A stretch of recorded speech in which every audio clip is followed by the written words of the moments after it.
I am Emma Hayes, 34, and I built a multi-million-dollar tech company from scratch in Boston.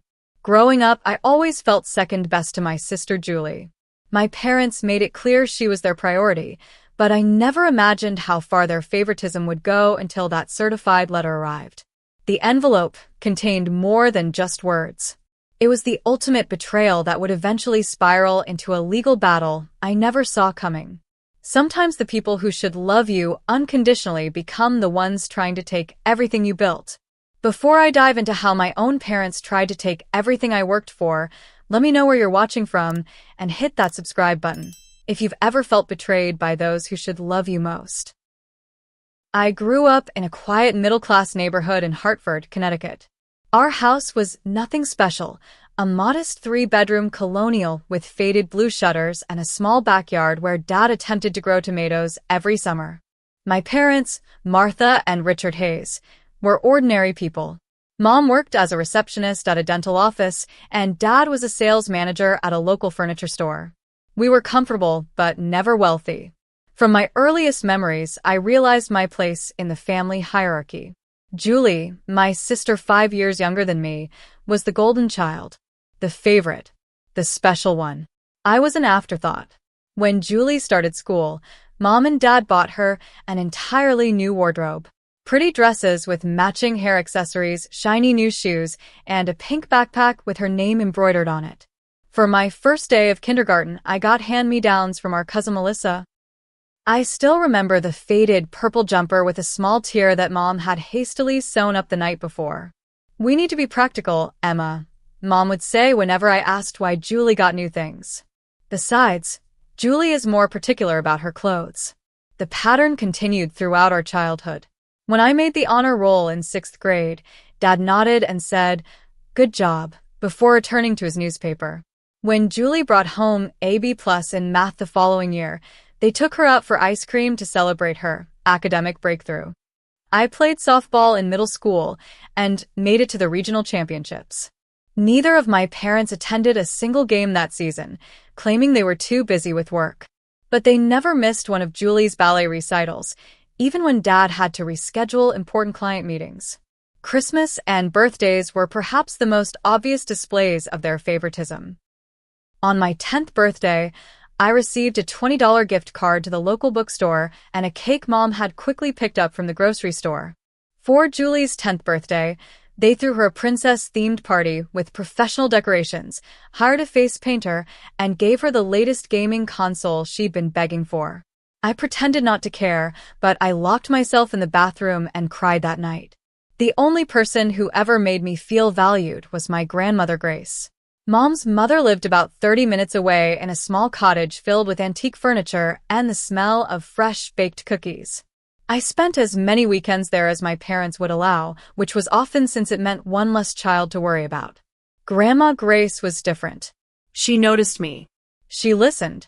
She celebrated my achievements, no matter how small. "You've got a sharp mind, Emma," she would tell me while we played cards at her kitchen table. And determination. Those two things will take you far in life if you use them right. Unlike my parents, Grandma Grace had built something of her own. She had owned a small but successful bakery in town until she retired. She taught me about business, about self-reliance, and about standing up for myself. "Never wait for someone to give you permission to succeed," she told me once. "Some people will never want to see you shine because your light makes them face their own darkness." I didn't understand then that she was talking about my mother. By high school, I had accepted my position in the family and channeled all my energy into creating my own path. I joined every business-related club, maintained a perfect GPA, and worked part-time at the local tech repair shop. My goal was clear: earn a scholarship to a good business school and never look back. And I did it. I graduated valedictorian and received a partial scholarship to Boston University's business program. My parents attended my graduation but left early to take Julie to her friend's Sweet 16 party. I pretended not to notice. During my sophomore year of college, Grandma Grace passed away unexpectedly from a stroke. I was devastated. She was the one person who had always believed in me, and suddenly she was gone. At the funeral, Mom seemed more concerned with the arrangements than with grieving, while Julie cried dramatically in the front row, despite having visited Grandma Grace only a handful of times in the past few years. 2 weeks after the funeral, I received a call from Grandma's lawyer. She had left me $15,000 and her collection of antique jewelry. She was very specific that these items were to go to you and you alone, the lawyer explained. When my parents found out, they were furious. I'm her daughter. I should have received something. Mom snapped when I called to tell her about the inheritance. You could at least share some of it with Julie, Dad added. She's having a hard time processing your grandmother's death. I refused. For once, someone had chosen me first, and I wasn't going to give that up, even in death. During those college years, I distanced myself from my family. I called on holidays and visited once a semester, but otherwise I built my own life in Boston. I made friends who appreciated me for who I was, not who they wanted me to be. My roommate Alyssa became the sister I wished I'd had. We stayed up late talking about our dreams and supported each other through exam stress and breakups. I also met Nathan during my junior year. He was studying computer science and introduced me to the world of tech startups. For the first time, I had people in my life who saw potential in me, who encouraged my ambitions rather than dismissing them. It was like finally being able to breathe after years of having someone stand on my chest. After graduation, I took a job at a small tech company in downtown Boston. The pay was modest, barely enough to afford the tiny studio apartment I rented in a less than desirable neighborhood. My parents seemed pleased I had settled into a stable job, though they never asked for details about what I actually did. At least you can pay your bills, Mom said during one of our infrequent phone calls. That's all most people can hope for. But I wanted more than just paying bills. I had ideas. Big ones. During my time working at the tech company, I identified a gap in the market for specialized software that could help small businesses manage their customer relationships without the expense of enterprise-level systems. I spent nights and weekends developing a prototype, using the programming skills Nathan had taught me during college. I decided to take a risk and use Grandma Grace's inheritance as seed money. The $15,000 wasn't much in the business world, but it was enough to register my company, Secure Connect, and build out the first version of my platform. Those early days were brutal. I worked my day job from 9 to 5, came home to my studio apartment, ate whatever was quick and cheap, and then coded until 2 or 3 in the morning. I survived on coffee and determination. My social life dwindled to almost nothing. Alyssa would occasionally drag me out for dinner, concerned that I was working myself to death. Nathan and I had broken up amicably after graduation when he moved to Seattle for a job with a major tech company, but we remained friends, and he provided technical advice when I got stuck. The first launch of my software was a disaster. The system crashed within hours, and the few customers who had taken a chance on me were furious. I spent a weekend fixing bugs, not sleeping for nearly 48 hours straight. I cried on my bathroom floor at 4 in the morning, wondering if I had made a terrible mistake. Maybe Mom and Dad were right, I whispered to myself in the darkness. Maybe I'm not special. Maybe I should just be content with an ordinary life. But then I remembered Grandma Grace's words about determination. I got up off the floor, washed my face, and went back to work.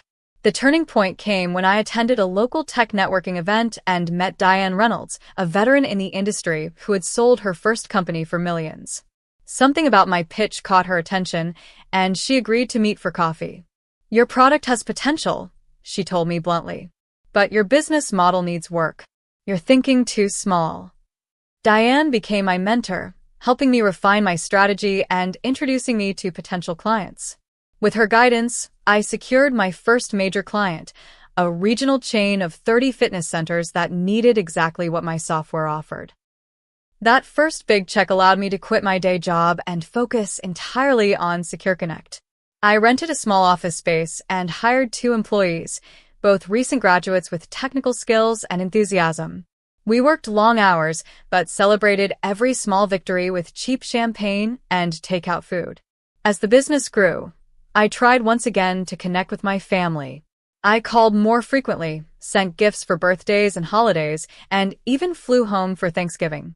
I wanted them to see that I was building something meaningful, that I was succeeding on my own terms.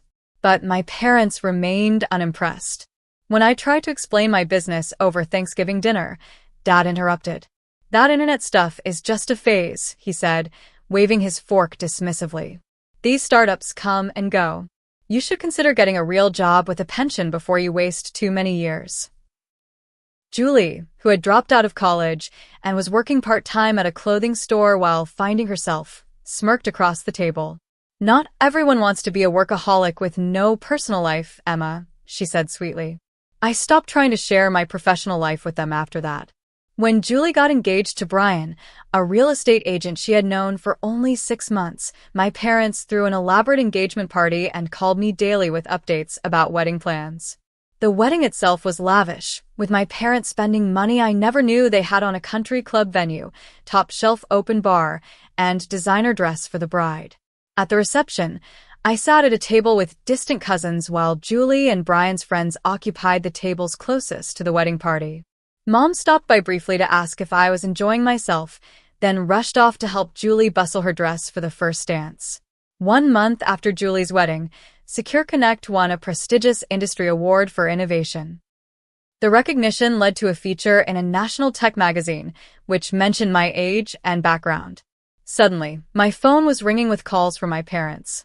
"We saw your picture in that magazine," Mom said, an unusual note of excitement in her voice. Everyone at my office was so impressed. I told them all about how we encouraged your interest in computers from an early age. It was a complete fabrication, but I let it slide. Over the next few months, my parents showed more interest in my life than they had in years.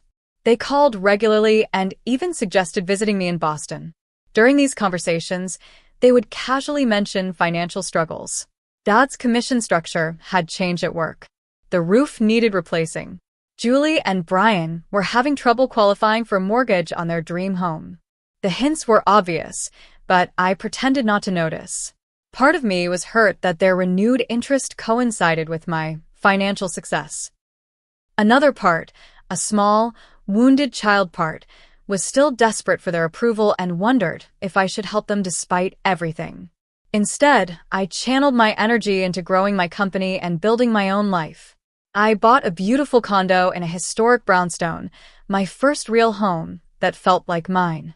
I hosted a housewarming party with friends who had supported me through the lean years. Neither of my parents attended, claiming the drive was too long, though they had managed to visit Boston twice that year for shopping trips with Julie. As I arranged my grandmother's antique clock on my new mantelpiece, I realized something important. I had built this life without their support or approval. And it was a good life, one that made me proud. Maybe that was enough. My 34th birthday fell on a perfect autumn Saturday. I had planned a day of simple pleasures. A morning run along the Charles River, brunch with Alyssa and a few close friends, and dinner at my favorite restaurant. The weather cooperated with clear skies and that crisp October air that makes New England famous. I wasn't expecting gifts, so when Alyssa handed me a small, beautifully wrapped package, I was touched. "It's nothing fancy," she said as I carefully unwrapped it. Inside was a delicate silver bracelet with a small pendant. "Read the inscription," she urged. In tiny letters it said, "She believed she could, so she did." I hugged her tightly, fighting back tears. It was exactly the kind of thoughtful gift my mother had never given me. When I returned home that evening, pleasantly tired and slightly wine-flushed, I noticed a certified letter in my mail pile. The return address was from Connecticut, my parents' address. My first thought was that perhaps they had remembered my birthday after all. I signed for it, expecting a card. Inside was a single page of formal stationery, my mother's preferred paper for important communications. I still remember every word. "Dear Emma, your father and I have decided to update our will. After careful consideration, we've determined that everything will go to Julie. She has a growing family to support and, frankly, needs the assistance more than you do. You've been fortunate in your business ventures, though we both know luck and help from others played significant roles in whatever success you've achieved. We're informing you now to avoid any unpleasantness later. There's no need to respond to this letter. Regards, Martha Hayes. No, happy birthday. No love, Mom. Just regards, Martha Hayes, as if I were a business acquaintance rather than her daughter. I read the letter 3 times, unable to process what I was seeing. My hands shook so badly that the paper made a rattling sound in the quiet of my apartment. My chest felt tight, and I had to sit down as a wave of dizziness washed over me. The clinical tone, the dismissal of my hard work as luck. The formal notification that I was, officially and legally, worth less than my sister in their eyes. It was like being stabbed and having the knife twisted slowly. I called Alyssa immediately, my voice breaking as I tried to explain what had happened. They can do whatever they want with their money, I told her through tears. But to send this letter, to say those things about my success being luck, who does that to their child? Toxic people who don't deserve you, Alyssa replied firmly. Honey, I know they're your parents, but this is emotional abuse, plain and simple. I didn't respond to the letter. What was there to say? They had made their decision, and the line about no need to respond made it clear they weren't interested in my feelings on the matter. Instead, I threw myself into work with renewed intensity. If they thought my success was luck, I would build something so undeniably impressive that no one could attribute it to good fortune. I worked longer hours, pursued bigger clients, and pushed my team to innovate faster. About 3 weeks after receiving the letter, I was scrolling through social media when I saw a post from a distant cousin mentioning my father's health problems. It was the first I'd heard of any issues. Despite everything, I felt a stab of concern. I considered calling, but remembered the cold regards at the end of my mother's letter and decided against it. A few days later, I ran into Barbara, my mother's friend from college who had moved to Boston years ago. We occasionally crossed paths at the farmer's market on Sundays. Emma, darling, how are you? I was so sorry to hear about your father's heart condition. Will you be coming to the will reading next week? Martha mentioned they've updated everything recently. I stood there, grocery bag in hand, completely blindsided. Not only had no one told me about Dad's heart condition, but there was apparently a formal will reading scheduled that I knew nothing about. I haven't been invited, I said simply. Barbara's expression shifted from friendly to uncomfortable. Oh, I'm sure it's just an oversight. You know how scattered your mother can be with these things. We both knew it wasn't an oversight. The week of the will reading, I found myself unable to sleep, plagued by a mixture of hurt, anger, and confusion. Had I truly been such a disappointment as a daughter that they would exclude me from a family legal proceeding? Was I that easily erased? I finally broke down and called the family home, something I rarely did anymore. Mom answered on the 4th ring. Hayes residence, she said formally. Mom, it's Emma. I heard about Dad's health issues and the will reading. Why didn't anyone tell me? There was a long pause. We didn't want to burden you with our problems. You're always so busy with your little company. Little company? I repeated incredulously. Mom, I employ 27 people now, and I'm never too busy for important family matters. Well, the reading is just a formality, she replied dismissively. As I explained in my letter, everything has been decided. There's really no reason for you to attend. Before I could respond, she added, I need to go now. Julie and Brian are coming over for dinner, and hung up. I stood in my kitchen, phone in hand, feeling as if I'd been slapped. The finality of it stunned me. This wasn't just about money or property. This was my mother telling me, in no uncertain terms, that I was not considered family anymore. That night, I took a long bath, opened a bottle of expensive wine, and allowed myself to cry until I had no tears left. Then, I did what I had always done when faced with rejection from my family. I made a plan to move forward without them. I called my financial advisor the next day and updated my own will, removing my parents and Julie as potential beneficiaries. I designated several charities and set up a scholarship fund for young women in business. If my family didn't want me, I would create my own legacy. 3 months after the will reading I wasn't invited to, I received a text message from a cousin. Uncle Richard passed last night. Funeral Saturday at First Methodist. Not a call from my mother. Not even a direct message. News of my father's death came through a second-hand text, as if I were a distant relative rather than his firstborn child. Grief is complicated when you lose someone who rejected you. Part of me mourned the father I had once adored as a little girl, the man who had taught me to ride a bike and built me a treehouse. Another part felt the fresh sting of his final rejection, the knowledge that he had died without trying to reconcile. I wasn't even sure if I should attend the funeral. Would my presence be seen as disrespectful? Would it cause a scene that would dishonor his memory? In the end, I decided to go. Whatever had happened between us, he was my father, and I needed that closure. The church was filled with familiar faces when I arrived. Former neighbors, family friends, relatives I hadn't seen in years. I slipped into a pew near the back, not wanting to intrude on the family seating. A few people nodded in recognition, but most avoided eye contact, clearly aware of the family rift. During the service, I watched my mother and Julie sitting in the front row. Mom sat rigidly, tissues clutched in her hand, but her eyes dry. Julie sobbed dramatically, leaning against Brian for support. I wondered if her grief was genuine or another performance designed to center attention on herself. Immediately, I felt guilty for the thought. Whatever our issues, losing a parent was painful for anyone. At the reception afterward, I kept to myself, accepting condolences from those brave enough to approach me. I overheard snippets of conversations about the will, about how generous my father had been to Julie, about the family home that would soon belong to her and Brian.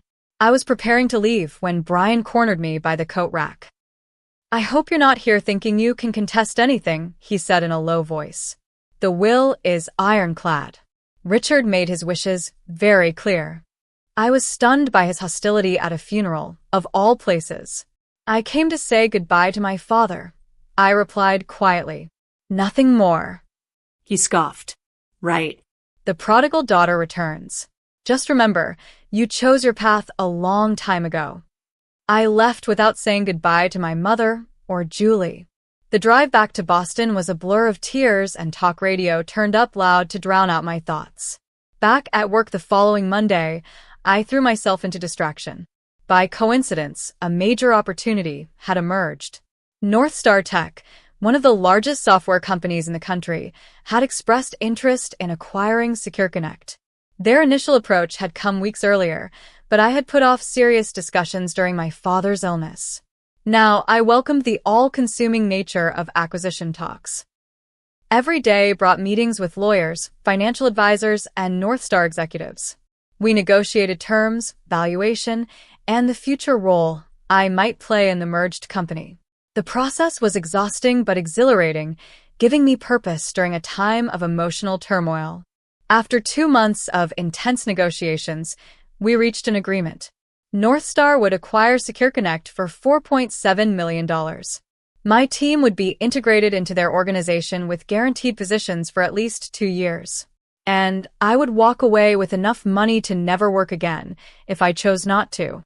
The night after signing the final papers, I sat alone in my condo, a glass of champagne in hand. I should have felt triumphant. Instead, I felt oddly hollow. There was no one from my family to call with the news, no one who had been there from the beginning to celebrate this milestone with me. "To you, Grandma Grace," I whispered, raising my glass to the antique clock on my mantel. "You believed in me when no one else did." With my newfound financial freedom, I decided to make some changes. I bought a beautiful house in an upscale neighborhood, something with space for a home office and a garden that Grandma Grace would have loved. I hired a designer to help furnish it, creating the warm, welcoming home I had always dreamed of. A month after moving in, I was featured in Boston Business Magazine in an article about successful tech entrepreneurs. The piece mentioned my humble beginnings and the company I had built from scratch. There was no mention of family support because there had been none to mention. 2 days after the magazine hit newsstands, a package arrived at my door with no return address. Inside was a collection of my childhood photos, school certificates, and a few small items I had left behind in Connecticut. There was no note, but I recognized my mother's handwriting on the address label. I interpreted this delivery as my mother's way of saying goodbye, of severing the final threads that connected us. She was returning my past to me, washing her hands of any responsibility for the person I had become. That night, I booked a 3-week trip to Europe. I needed distance, perspective, and time to process both my grief and my success. As the plane took off from Boston Logan Airport, I felt a weight lifting. For the first time in my life, I was completely free of expectations, obligations, and the desperate need for approval that had driven me for so long. The European trip was exactly what I needed. 3 weeks of museums, historic sites, and quiet cafes where no one knew my name or my story.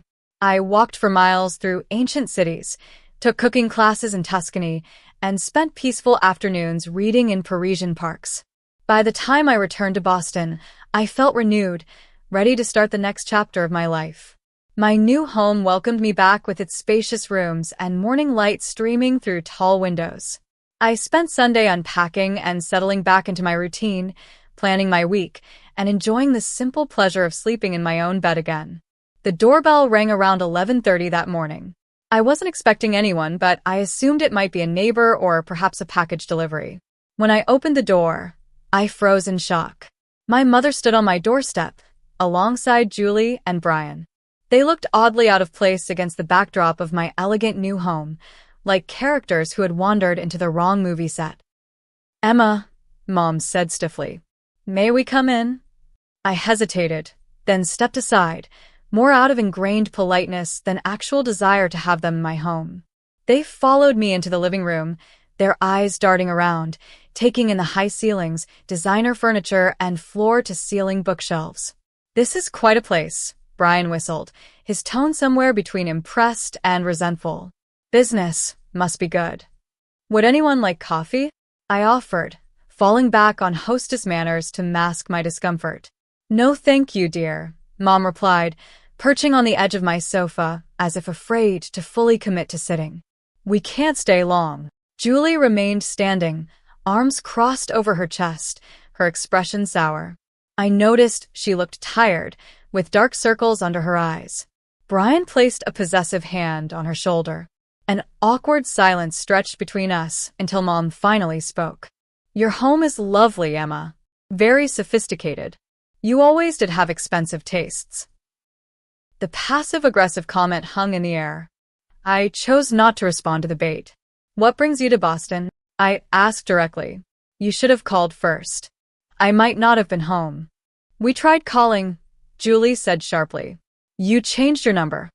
I had, in fact, changed my number after the funeral, tired of seeing Mom on my caller ID only to find it was a telemarketer who had spoofed a local number.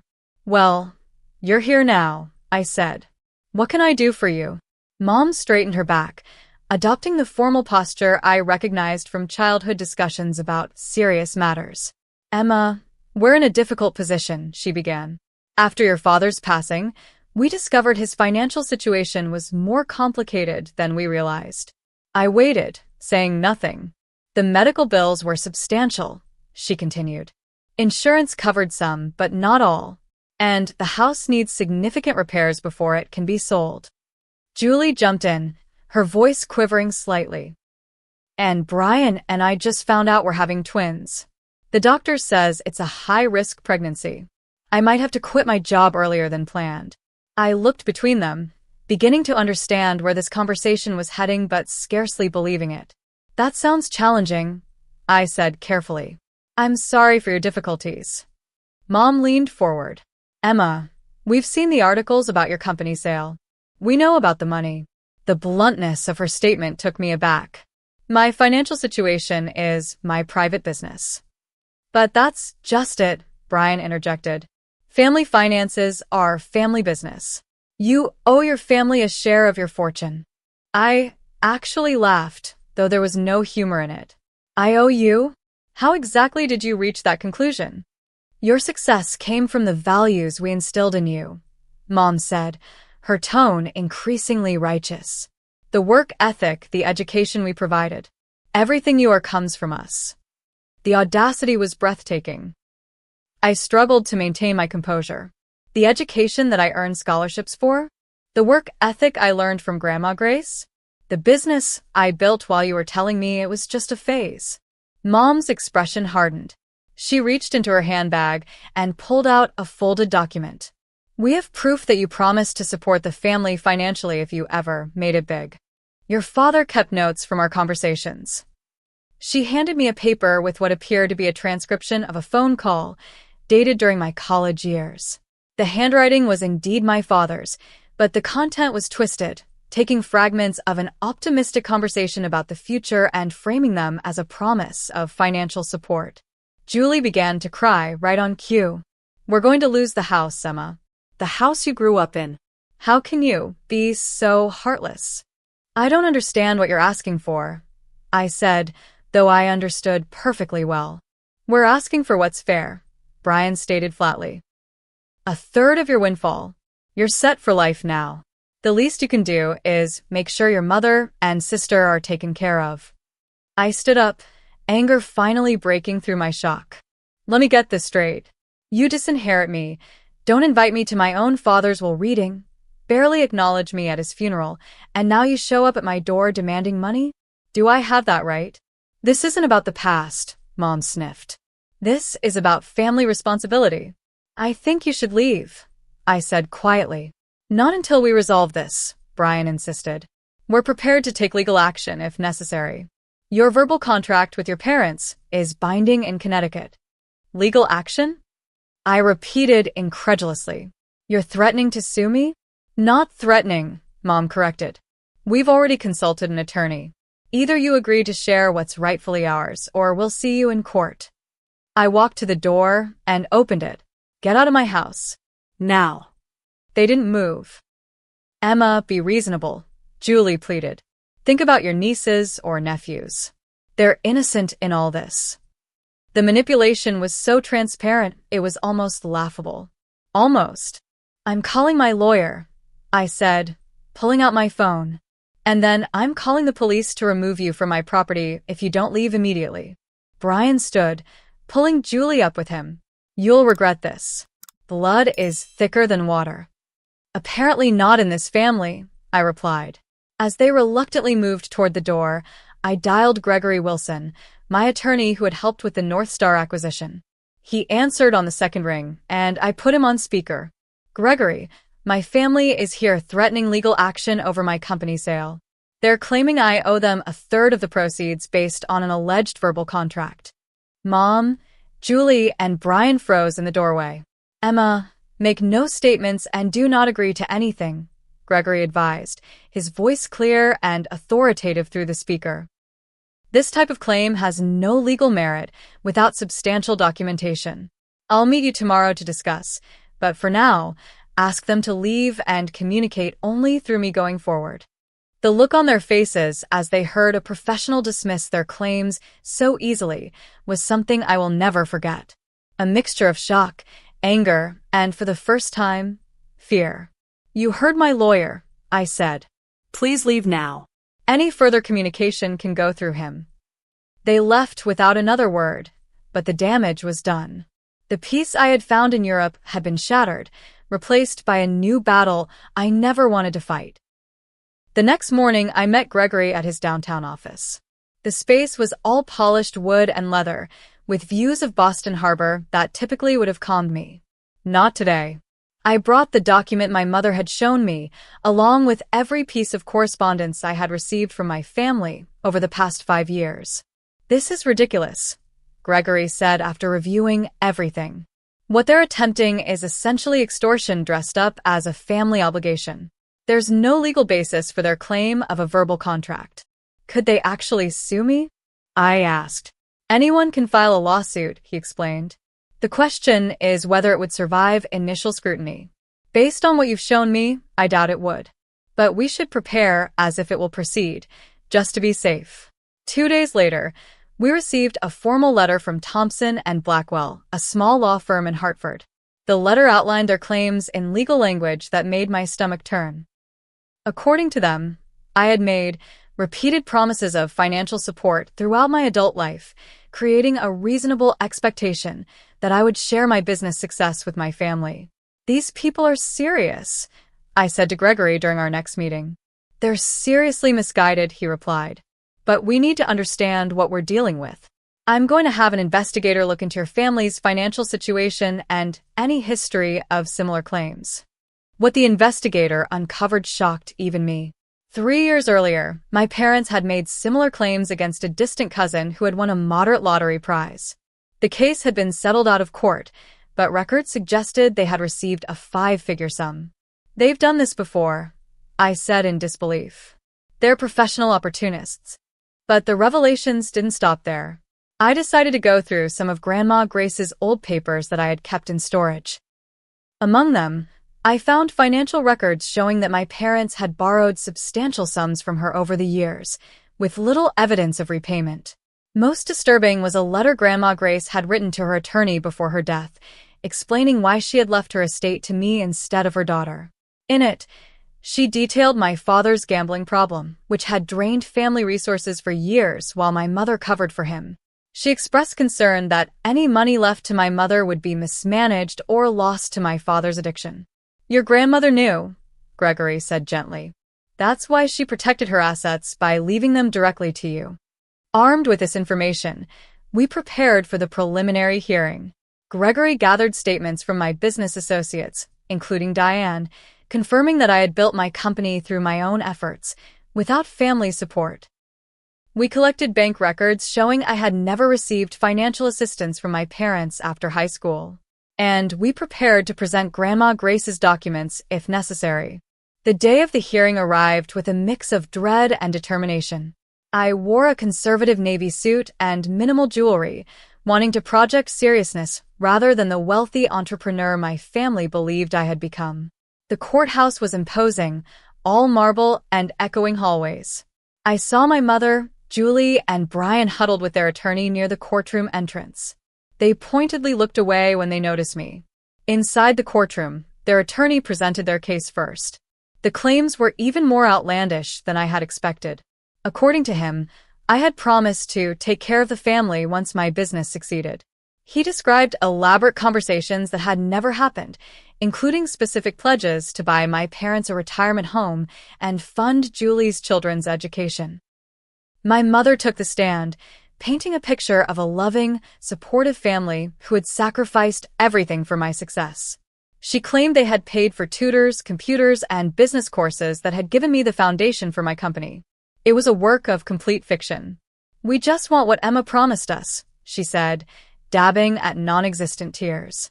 What any loving daughter would want to do for her family. When Julie testified, she described financial hardships that seemed designed to elicit maximum sympathy. The dangerous pregnancy, the mortgage they could barely afford, the dream of giving her children the opportunities she had never had. Throughout their testimony, I maintained a neutral expression, though inside I was seething at the blatant lies. When our turn came, Gregory approached the issue methodically. He presented my academic records, showing the scholarships I had earned. He called Diane to testify about my business development, highlighting that I had built everything from a small inheritance from my grandmother, not family support. Then he revealed the financial records showing my parents' history of mismanaging money, the loans from Grandma Grace, and the previous attempt to claim a relative's lottery winnings. Your Honor, Gregory said, his voice steady and clear, this case represents a troubling pattern of behavior. The plaintiffs have a documented history of seeking financial gain from successful relatives. They have misrepresented their relationship with my client and fabricated promises that were never made. This lawsuit is not about family obligation. It is about opportunism, pure and simple. The judge, an older woman with shrewd eyes, had been taking notes throughout. She looked at my mother directly. Mrs. Hayes, these financial records raise serious questions about your credibility. Can you explain why you failed to disclose the previous settlement with your nephew, or the loans from your mother that were never repaid? My mother stammered, clearly unprepared for this line of questioning. Her attorney attempted to object, but the judge overruled him. Additionally, the judge continued, I see no evidence of a verbal contract. Even if such conversations occurred as you described them, which seems doubtful given the contradicting evidence, they would not constitute a legally binding agreement. She turned to me briefly, her expression softening slightly. Ms. Hayes, the court recognizes that family relationships can be complex and painful. However, you have no legal obligation to support adult family members who have chosen to exclude you from inheritance and family proceedings. With that, she dismissed the case, stating that it lacked legal merit and appeared to be brought in bad faith. Gregory squeezed my shoulder as we gathered our papers. "It's over," he said quietly. "They can't touch you now." But as I looked across the courtroom at the fury on my mother's face and the defeated slump of Julie's shoulders, I knew that while the legal battle might be over, the emotional wounds were far from healed. In the courthouse hallway, my mother caught up to me as I was thanking Gregory for his help. She pulled me aside, her face flushed with anger and something else I couldn't quite identify.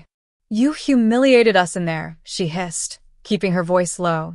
"Was that necessary? Bringing up all that ancient history?" I looked at her, really looked at her, perhaps for the first time as one adult seeing another rather than a child seeking approval. She seemed smaller somehow, diminished by the exposure of her schemes. "Why did you really disinherit me, Mom?" I asked quietly. Was it ever really about Julie needing more help, or was it punishment for not needing you?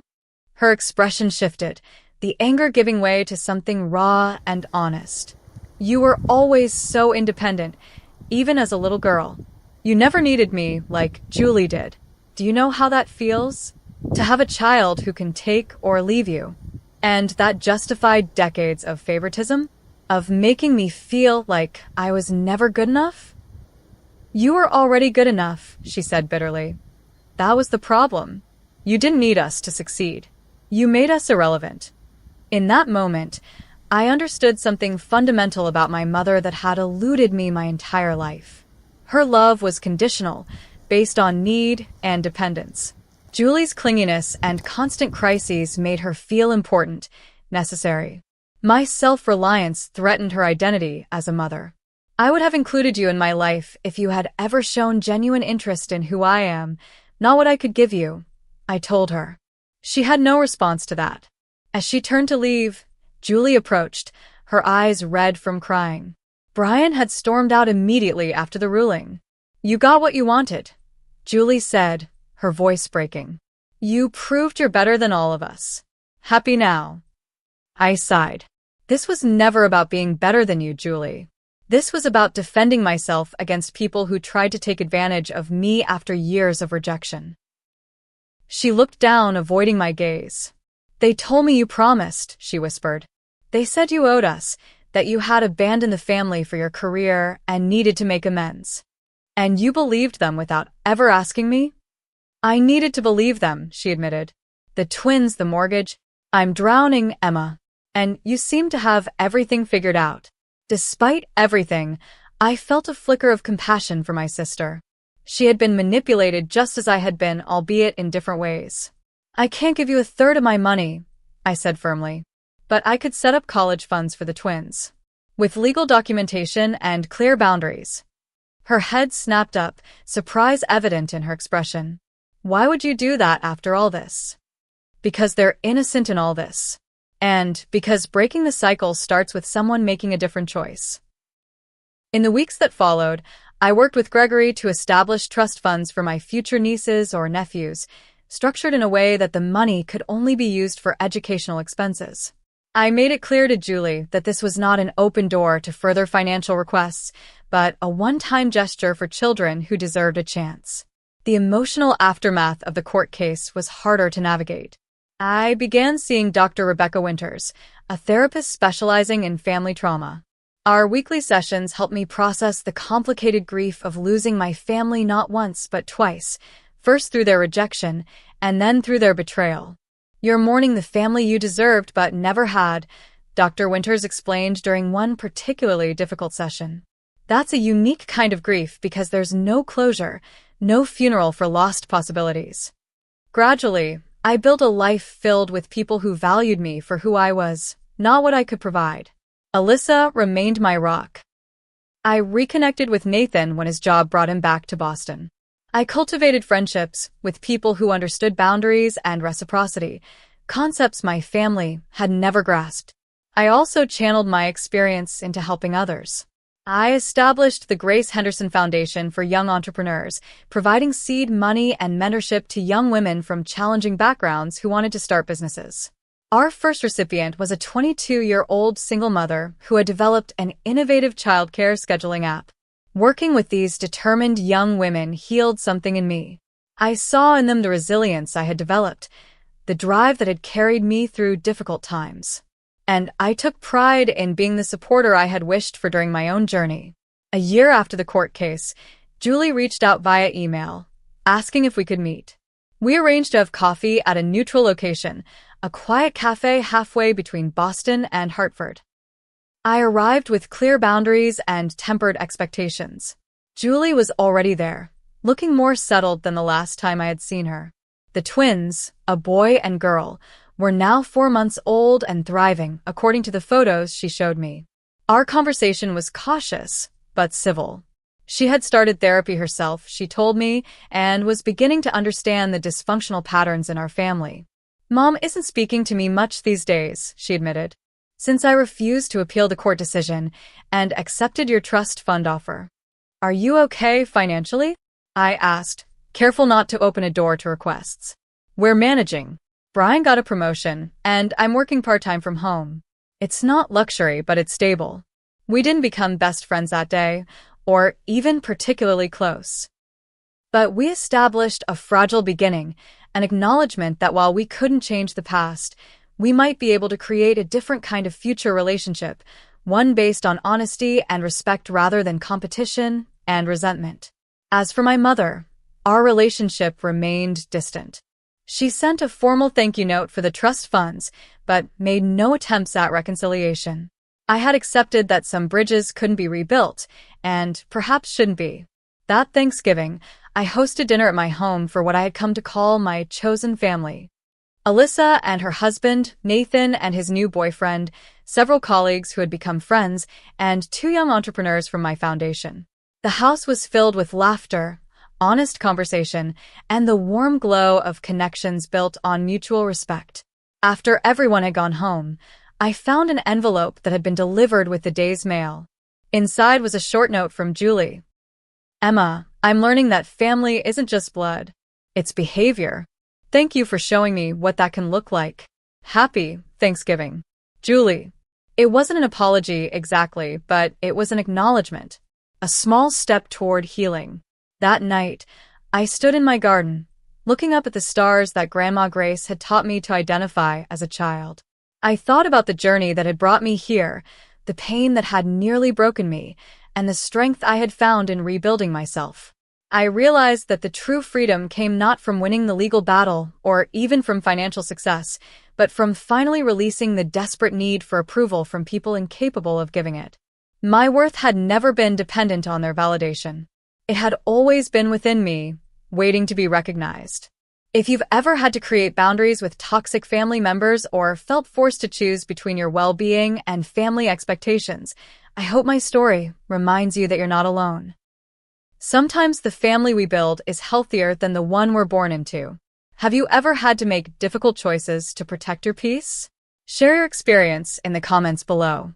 And if this story resonated with you, please subscribe to hear more journeys of healing and self-discovery. Remember, you deserve respect and love without conditions. Thank you for listening to my story.